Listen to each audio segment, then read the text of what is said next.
Around the dim, meandering corners my feet heavily tread, brought down by tired weight.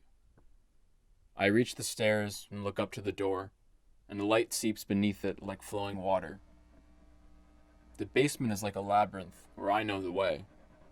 But if one were to dig a new chiseled corridor like the one that now stretched up before me, I would never see the light again. I lifted my weight and scaled the steps, trudging up slowly before arriving at the landing and pushing the door open. It burst a squeak from its frame as it peels from the seam that sealed it off from the light, and I step out from its maw. I turn, casting my gaze back down below the height I've climbed, and eye the flickering glass bulb dangling from a ratty cord, before reaching my hand to the light switch and turning out the flicker. I stare down into the black well below as it captures my gaze one last time, and I turn as my hand begins to pull the door back into its frame. With my gaze averted, my ears perk and become privy to a distant clamoring. It sounds fake at first, as if fabricated by the darkness itself. I begin to make out the slapping and pounding of hands and feet on hardwood.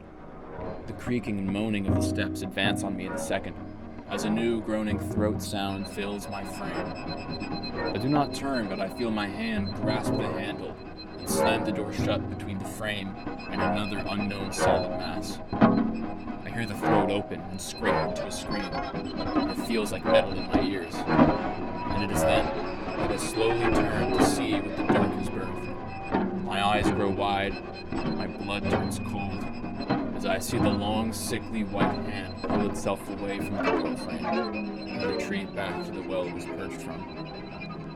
I stumble back into the wall behind me in utter shock, my breath somewhere trapped in my chest, and my sight begins to narrow into pinholes.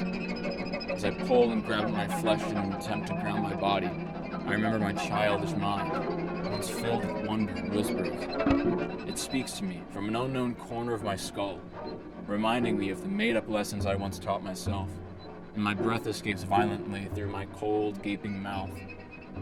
I breathe now, remembering what the whispers once told me. In every thought, there is a maze, and in every maze, there is a monster.